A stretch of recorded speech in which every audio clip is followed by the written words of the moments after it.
एक अंधेरी रात थी। एक आदमी टोकरी में एक बच्चे को लिए नदी के पास आया। तभी पीछे से किसी के आने की आहट हुई। फिर एक सैनिक बोला, वहीं पर रुक जाओ और चुपचाप उस बच्चे को हमें दे दो। हम सब तुम्हारी जान नहीं लेंगे, और अगर तुमने उस बच्चे को हमें नहीं दिया तो उस बच्चे के साथ साथ तुम भी यहीं पर मारे जाओगे। अरे नहीं नहीं, ऐसा नहीं हो सकता। लगता है उन लोगों ने मुझे देख लिया।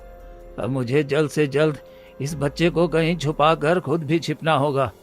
हाँ, मैं एक काम करता हूँ, इस बच्चे को थोड़ी देर के लिए नदी में छोड़ देता हूँ, और जब वे सब यहाँ से चले जाएंगे तब मैं इस बच्चे को आकर ले लूँगा। हाँ, यही ठीक रहेगा।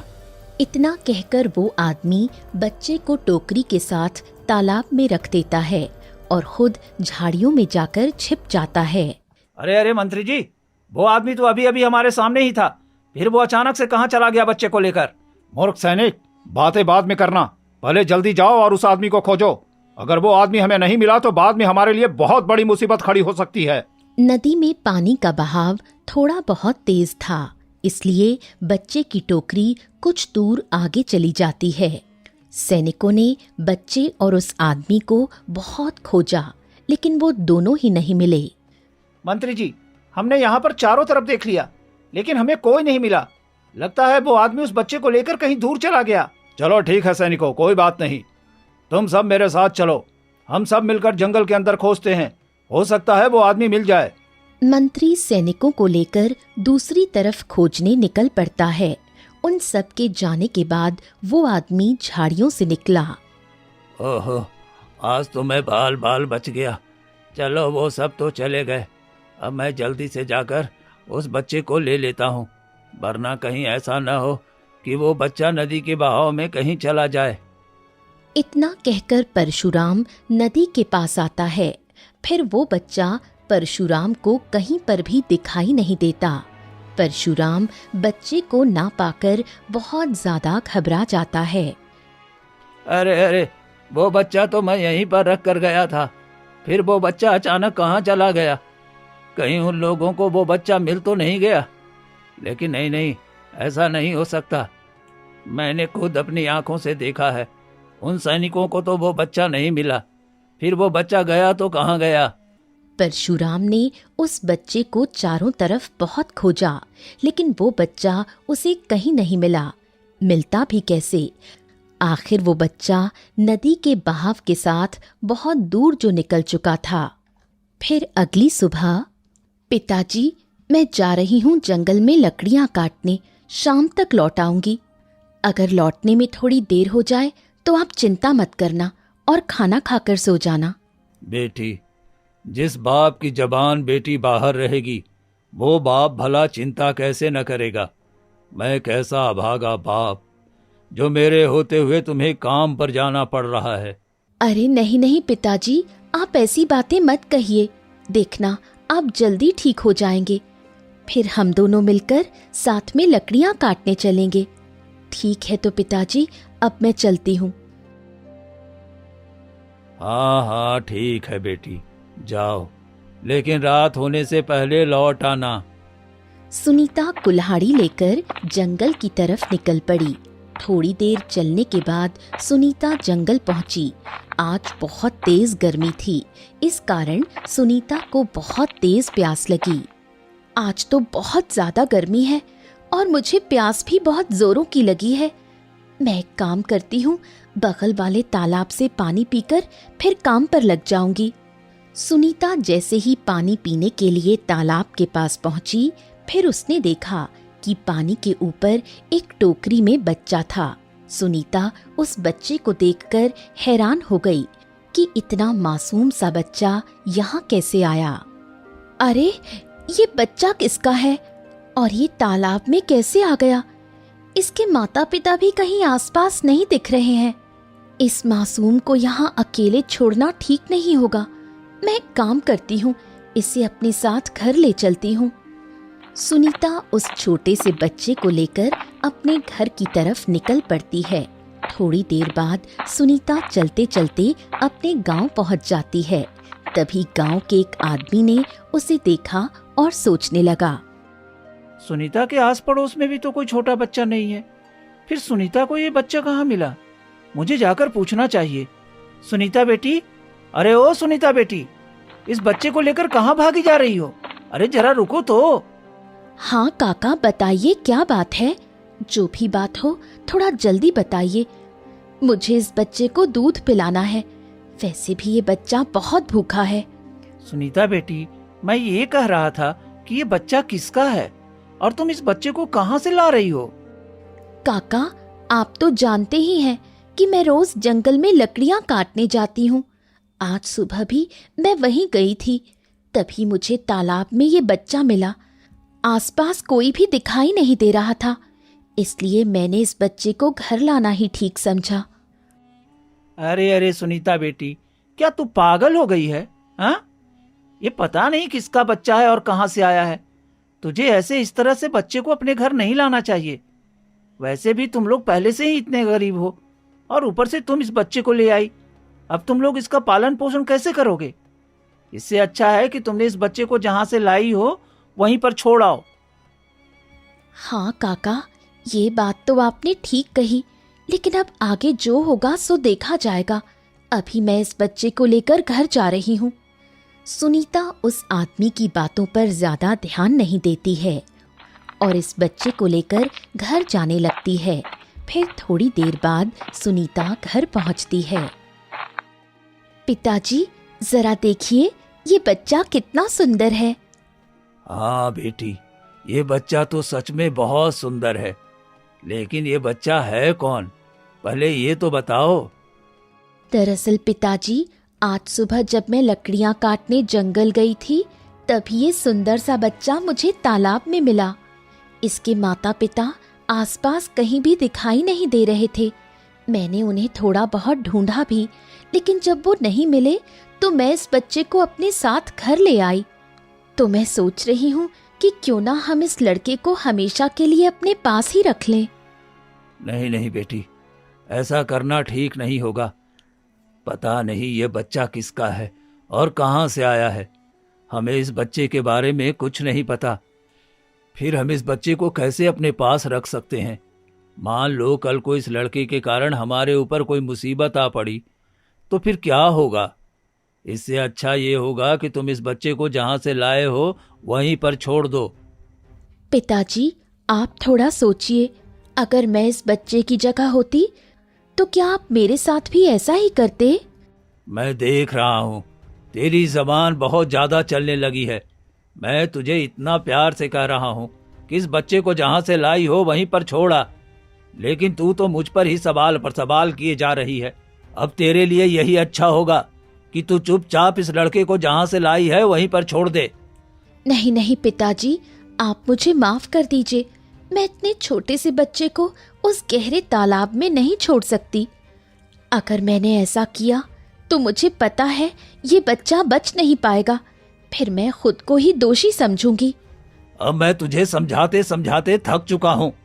तो ठीक है, अगर तू इस बच्चे को जहाँ से लाई है वहीं पर नहीं छोड़ेगी तो तू मेरे घर से निकल जा और वापस घर लौट कर कभी मत आना। अपने पिताजी की बात सुनकर सुनीता को बहुत दुख हुआ और उसकी आंखों से आंसू निकल पड़े। फिर वो सोचती है कि नहीं नहीं, कुछ भी हो जाए, मैं इस बच्चे को नहीं छोड़ सकती, चाहे उसके लिए मुझे इस घर से क्यों ना निकलना पड़े। लेकिन अगर मैं इस घर से निकल भी जाऊं तो कहाँ पर रहूंगी? चलो, आगे जो होगा सो देखा जाएगा। क्या हुआ? क्या सोचने लगी? कुछ नहीं पिताजी। तो ठीक है, जैसा आपको अच्छा लगे। मैं जा रही हूँ हमेशा के लिए इस घर को छोड़कर, और कभी भी वापस लौटकर नहीं आऊंगी। हाँ हाँ ठीक है, तो सुना किसको रही है? जल्दी से जाना, बड़ी तेज जुबान हो गई है तेरी। देखना गांव में चक्कर लगा के वापस घर ही आओगी तुम। गोविंद को लगा कि गांव में भटककर जब कोई आसरा नहीं मिलेगा तब वो अपने आप ही समझ जाएगी और इस बच्चे को छोड़कर उसके पास वापस चली आएगी। वहीं दूसरी तरफ सुनीता घर से निकल जाती है। उसके बाद सुनीता रास्ते में चलते चलते सोचने लगती है, अब तो मैं अपने घर से निकल चुकी हूँ, लेकिन इस बच्चे को लेकर अब मैं कहाँ जाऊँ? सुनीता सोचती है कि हाँ, ये ठीक रहेगा। क्यों ना मैं इस बच्चे को जिस नदी के पास से लाई हूँ, उसी नदी के किनारे एक झोपड़ी थी। अगर मैं वहां जाऊं और उसकी थोड़ी मरम्मत कर दूं तो वहां रहा जा सकता है। हाँ, यही सही रहेगा, मैं ऐसा ही करती हूँ। ये बात सोचकर सुनीता बच्चे को लेकर नदी की तरफ जाने लगी और थोड़ी देर चलने के बाद उस नदी के पास पहुंच गई। हाँ, ये जगह अच्छी है, अब यहीं इस कुटिया में रह लूंगी। पता नहीं सबको क्या परेशानी थी जब मैं इस बच्चे को अपने पास रख रही थी।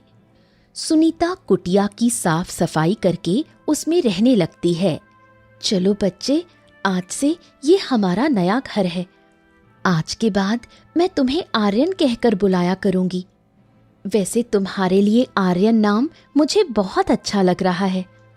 उसके बाद सुनीता ने बच्चे को सुला दिया। सुनीता को उस बच्चे से काफी लगाव हो गया, मानो वो उसी का बेटा हो। और अब सुनीता मन ही मन उस बच्चे को अपना बेटा ही मानने लगी। ऐसे ही दिन गुजरते गए। अब धीरे धीरे 2 दिन बीत चुके थे। सुनीता रोज तालाब से मछलियां पकड़ती थी और अपना गुजर बसर करती थी। इस तरह से तो काम नहीं चलेगा। अब मुझे जल्द से जल्द कहीं ना कहीं कोई काम ढूंढना पड़ेगा। कल सुबह होते ही मैं काम की तलाश में जाऊंगी।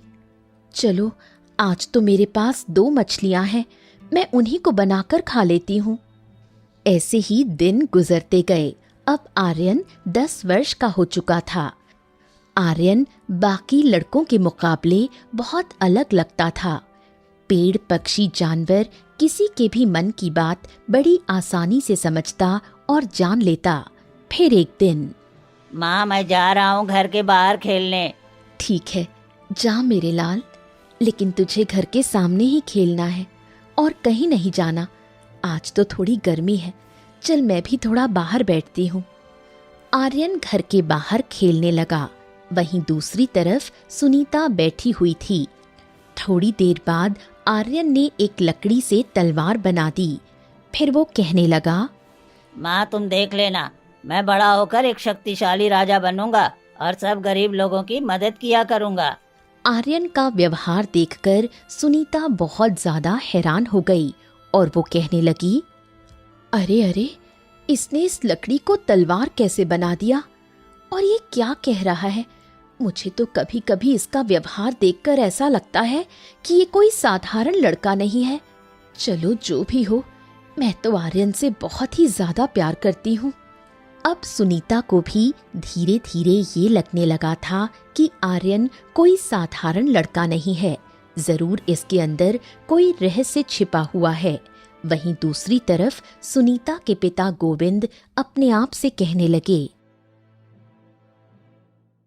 सुनीता को इस घर से गए हुए पूरे 10 साल हो चुके हैं। कितनी बार अपनी बिटिया को वापस बुला चुका हूँ, मगर वो तो उस बालक को ही अपना सब कुछ मान चुकी है। चलो, ये भी ठीक है कि मेरी बेटी नदी के किनारे अपने छोटे से घर में सुखी है अपने बेटे के साथ। पर मुझे सुनीता बिना बिल्कुल भी अच्छा नहीं लग रहा है। अब मैं उसके बिना नहीं रह सकता। कल सुबह होते ही मैं उसे अपने घर वापस बुला लाऊंगा। हाँ, ये ठीक रहेगा, मैं ऐसा ही करूंगा। फिर अगली सुबह होते ही गोविंद सुनीता की झोपड़ी की तरफ निकल पड़े और थोड़ी देर बाद सुनीता के पास पहुंचे। सुनीता बेटी, अरे ओ सुनीता बेटी, कहाँ हो? जरा बाहर तो आओ। अब इतनी सुबह कौन चला आया? चलो देख तो लूं कौन आया है। हाँ हाँ, आ रही हूँ, थोड़ा रुको। थोड़ी देर बाद सुनीता घर से बाहर आई और सामने अपने पिताजी को देखकर हैरान हो गई। अरे पिताजी, आप यहाँ? बताइए, आपका यहाँ आना कैसे हुआ? हाँ, बस वैसे ही बेटी, तुम्हारी बहुत याद आ रही थी, इसलिए मैं चला आया। क्यों, क्या हुआ? मैं तुम्हारे घर नहीं आ सकता क्या? जाने दो बेटी, अपने पिताजी से इतना नाराज नहीं होते। नहीं नहीं पिताजी, ऐसी कोई बात नहीं है। ये तो आपका ही घर है, आप जब चाहें तब यहाँ पर आ जा सकते हैं। मैं भला आपको कैसे रोक सकती हूँ? चलो ठीक है बेटी, क्या हम यहीं पर सारी बातें करेंगे? अंदर भी तो चलो।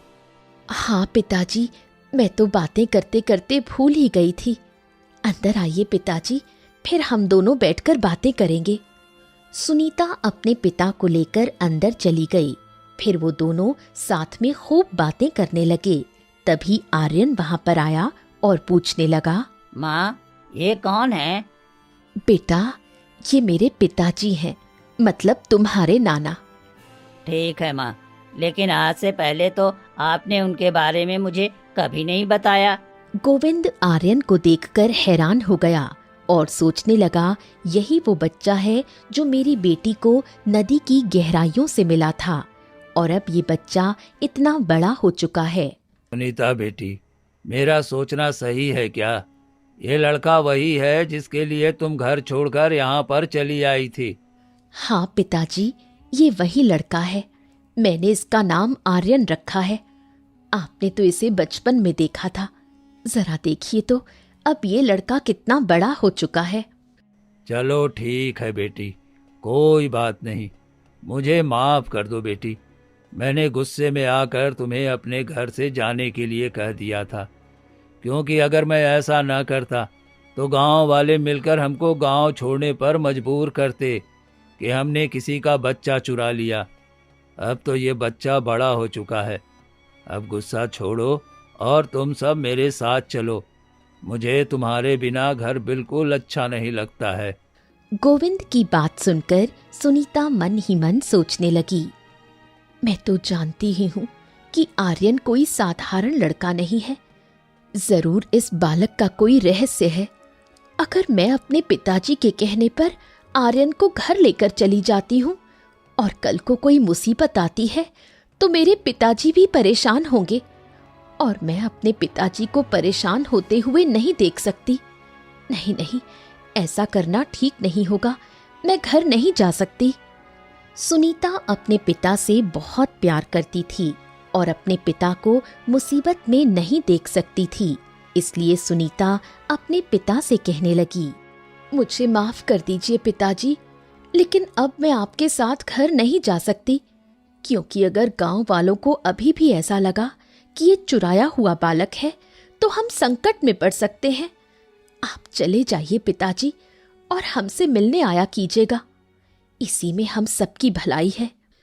सुनीता की बात सुनकर गोविंद की आंखों से दुख के आंसू निकल पड़े। उसके बाद गोविंद दुखी होकर अपनी बेटी से कहने लगा, बेटी, जो होगा देखा जाएगा। हम गांव वालों को जवाब दे देंगे, और तुम कब तक इस तरह नदी किनारे रहोगी? अपना घर छोटा ही सही, मगर मुझे तुम्हारी जरूरत है बेटी। चलो तुम घर चलो। गोविंद के लाख कहने पर भी सुनीता घर नहीं जाती। सुनीता को लगता था कि आर्यन के कारण मेरे पिताजी पर भी मुसीबत आ पड़ेगी। उसके बाद गोविंद दुखी होकर अपने घर चला जाता है।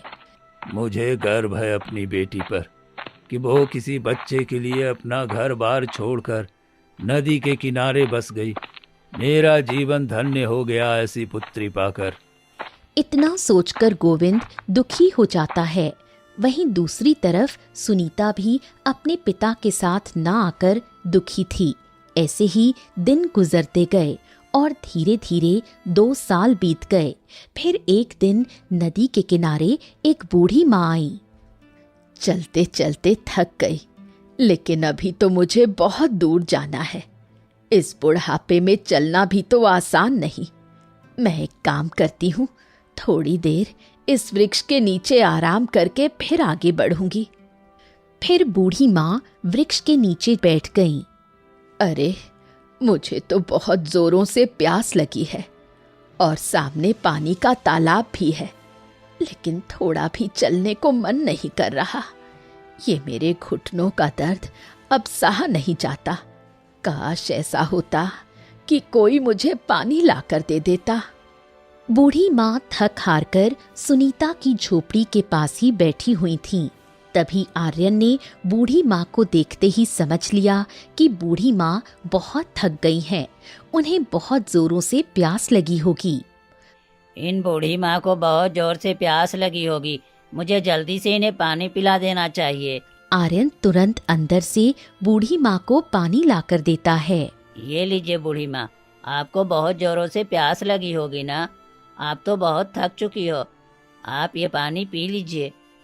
बूढ़ी माँ लड़के की बात सुनकर खुश हो गई और सोचने लगी, अरे मैंने तो पानी लाने के लिए इस लड़के को कहा भी नहीं, फिर भी ये लड़का मेरे मन की बात कैसे जान गया।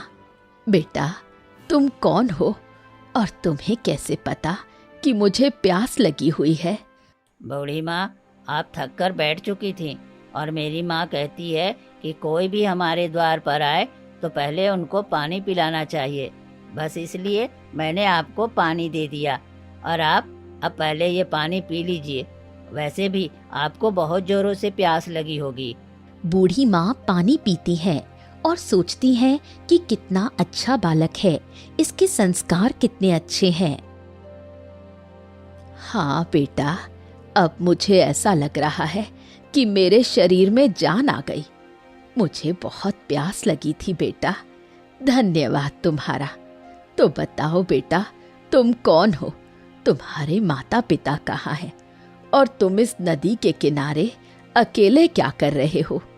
दरअसल बूढ़ी माँ, सामने जो कुटिया दिखाई दे रही है ना, उस कुटिया में मैं और मेरी माँ रहते हैं। आर्यन बूढ़ी माँ को सब कुछ बता ही रहा होता है। तभी बूढ़ी माँ की नजर अर्जुन की माला पर पड़ती है जो उसने पहनी हुई थी। बूढ़ी माँ उस माला को देखकर बहुत ज्यादा हैरान हो गई। नहीं नहीं, ऐसा नहीं हो सकता। मुझे अपनी आंखों पर अभी भी यकीन नहीं हो रहा है कि आखिर वो लड़का मुझे मिल ही गया। अरे बेटा, ये माला तुम्हारे पास कैसे आई? अच्छा बूढ़ी माँ, ये माला? मेरी माँ कहती है ये माला तो मेरी ही है। जब मैं छोटा था तभी से ये मेरे गले में है। क्या बेटा, तुम सच कह रहे हो? तो बताओ, तुम्हारी माँ कहाँ पर है? मुझे उनसे बात करनी है और बहुत जरूरी जानकारी देनी है। मेरी माँ तो अभी काम पर गई हुई है, शाम तक लौट आएगी। क्या हुआ, आपको मेरी माँ को क्या बताना है बूढ़ी माँ? नहीं नहीं बेटा, ऐसी कोई बात नहीं है। बस तुम इतना समझ लो कि मुझे उन्हें बहुत कुछ जरूरी बात बतानी है। ठीक है बूढ़ी माँ, मेरी माँ तो शाम तक आएगी, तब तक हम दोनों साथ में खेलते हैं। नहीं नहीं बेटा, अब मैं बूढ़ी हो चुकी हूँ, ठीक से चला भी नहीं जाता, फिर मैं तुम्हारे साथ खेल कैसे सकती हूँ? चलिए ठीक है बूढ़ी माँ, कोई बात नहीं, आप यहीं पे बैठिए, मैं खेल रहा हूँ। इतना कहकर आर्यन वहीं पर खेलने लगा। फिर थोड़ी देर बाद शाम हो गई और सुनीता भी घर लौट आई। देखिए बूढ़ी माँ, यही मेरी माँ है। आपको जो भी बात करनी हो आप कर लीजिए, मैं जा रहा हूँ अंदर। इतना कहकर आर्यन झोपड़ी के अंदर चला गया। उसके बाद बूढ़ी माँ कहने लगी, बेटी, ये लड़का कौन है और तुम्हें कहाँ से मिला? आप कैसी बातें कर रही हैं बूढ़ी माँ? ये लड़का मेरा ही है। क्यों, क्या हुआ? बेटी, ये कोई साधारण लड़का नहीं है। क्या तुम्हें इस लड़के के बारे में कुछ पता है? मुझे ये तो नहीं मालूम कि ये लड़का तुम्हारे पास कैसे आया, लेकिन ये लड़का राजा का बेटा है। क्या? ये आप क्या कह रही हैं? मुझे यकीन नहीं हो रहा कि ये राजा का बेटा है। आप सच बताइए, आप कौन हो? आप कहीं मुझसे मेरा बेटा छीनने तो नहीं आई हो ना?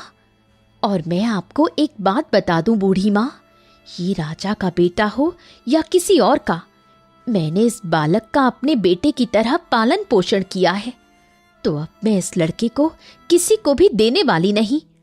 और एक बात तो बताइए, ये राजा का बेटा है तो फिर मुझे ये लड़का तालाब में कैसे मिला? अच्छा, तो तुमको ये लड़का तालाब में मिला था।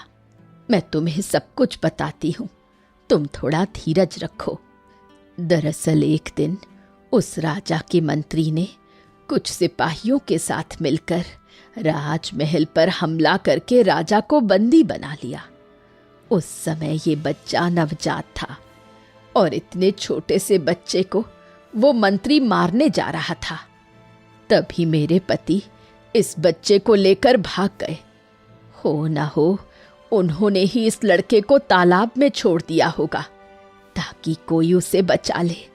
वो सब तो ठीक है बूढ़ी माँ, लेकिन आपको ये कैसे पता कि ये राजा का ही बेटा है?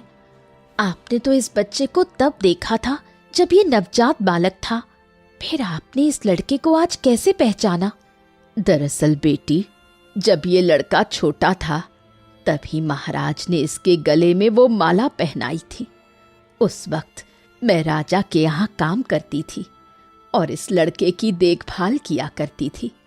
बस वही माला मैं आज इस लड़के के पास देखते ही पहचान गई कि ये राजा का ही बेटा है।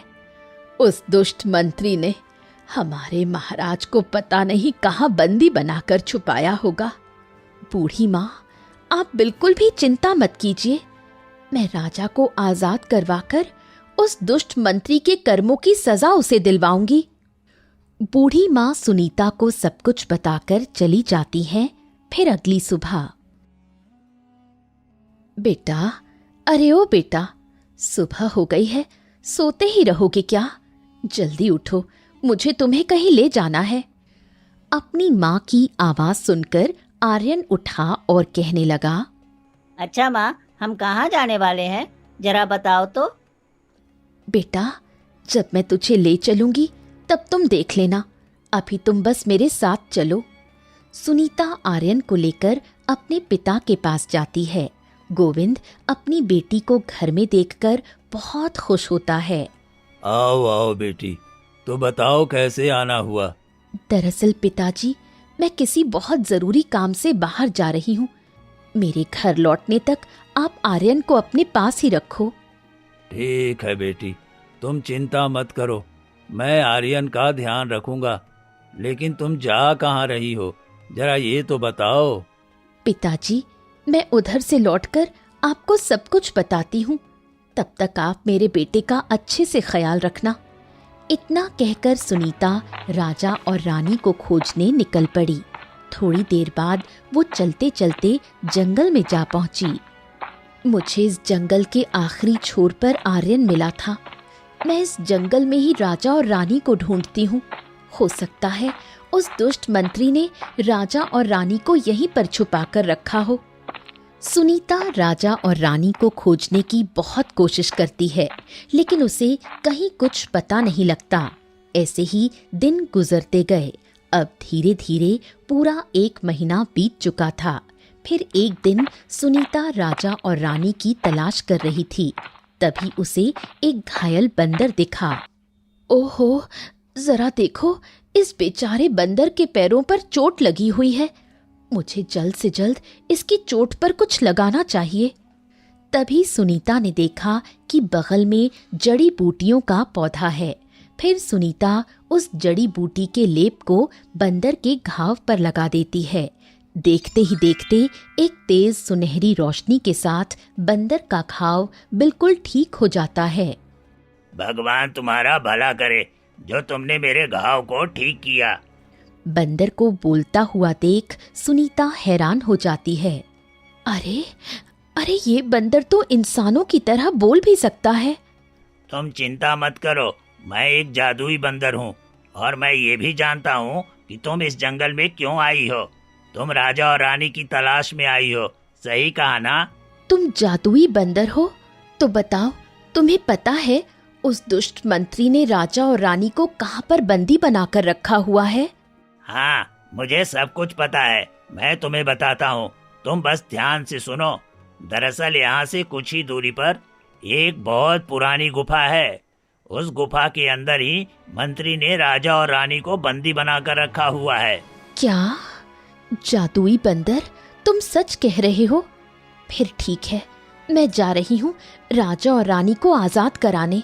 नहीं नहीं, राजा और रानी को वहाँ से आजाद कराना इतना आसान नहीं है, क्योंकि मंत्री ने उसकी सुरक्षा के लिए एक बहुत बड़ा नाग वहाँ पर रखा हुआ है और उस नाग को हराना इतना आसान नहीं है।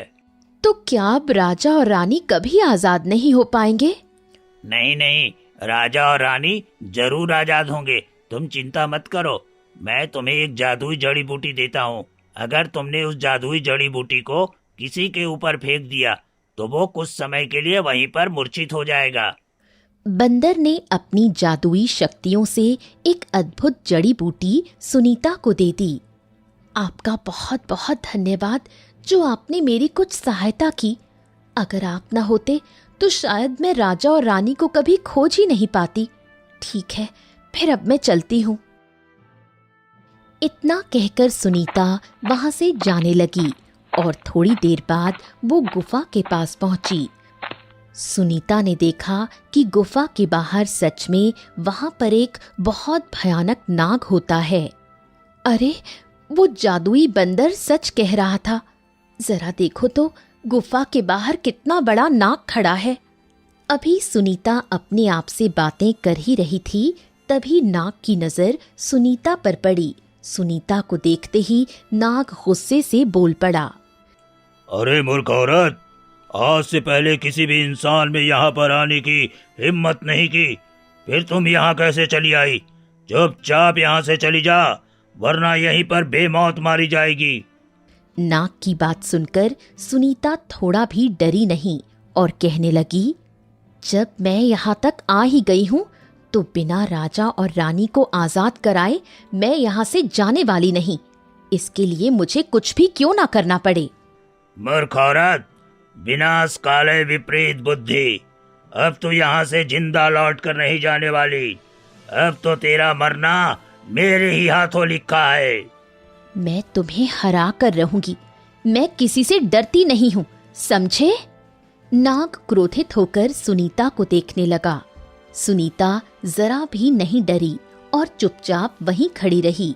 सुनीता ने नाग को बातों में उलझाकर वो जादुई जड़ी बूटी नाग के ऊपर फेंक दी। जड़ी बूटी छूते ही नाग तुरंत मूर्छित होकर गिर पड़ा। चलो, नाग तो कुछ समय के लिए मूर्छित हो चुका है। अब मुझे जल्द से जल्द राजा और रानी को आजाद कराकर यहाँ से निकलना चाहिए, वरना कहीं ऐसा न हो कि ये नाग फिर से उठ जाए और मेरे लिए कोई नई मुसीबत खड़ी हो जाए। सुनीता तुरंत गुफा के अंदर गई। फिर उसने देखा कि राजा और रानी वहीं पर बंदी बने हुए थे। चलो, आखिर मुझे राजा और रानी मिल ही गए।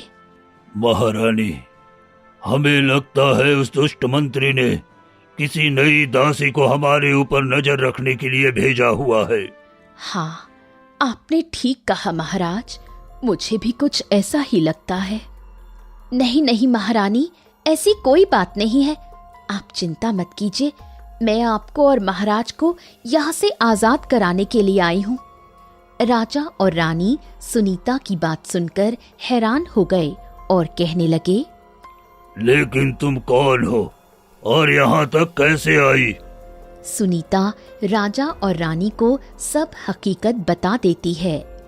तो क्या अभी तक मेरा बच्चा जीवित है और कहाँ है? हमने तो सोचा कि इस मंत्री ने उसे मार डाला। हाँ महारानी, आपका बच्चा अभी तक जीवित है और मेरे पास सुरक्षित भी है। महारानी, बातें करने का समय नहीं है। आप सब जल्दी यहाँ से चलिए, वरना वो नाग कुछ ही समय में उठ जाएगा। फिर हम सब के लिए एक नई मुसीबत खड़ी हो जाएगी। सुनीता राजा और रानी को आजाद करवा लेती है। फिर सब जंगल के रास्ते जाने लगे। थोड़ी दूर चलने के बाद वो सब जंगल के बीचों बीच पहुँचे। तो अभी हम कहाँ जा रहे हैं और मेरा बच्चा कहाँ पर है? मुझे उसे देखे हुए कई साल हो गए। अब मुझे जल्द से जल्द अपने बच्चे से मिलना है। महाराज, जैसे ही उस बूढ़ी माँ ने मुझे सब कुछ बताया, मैं आपके बच्चे को अपने पिताजी के पास छोड़कर आपको आजाद कराने निकल पड़ी। आप मेरे घर चलिए, मैं अभी आपको आपके बच्चे से मिलवाती हूँ। फिर वो सब जाने लगे। राजा और रानी बहुत खुश थे। थोड़ी देर बाद वो सब घर पहुँचे। आइए आइए महाराज, आपका इस गरीब के घर में कैसे आना हुआ? बताइए, मैं आप सबकी क्या सेवा कर सकता हूँ? आप इतने वर्षों से कहाँ थे महाराज? नहीं नहीं, मुझे सेवा की कोई जरूरत नहीं है। पहले आप मुझे मेरे बच्चे से मिलवाइए। महाराज, आप किस बच्चे की बात कर रहे हैं?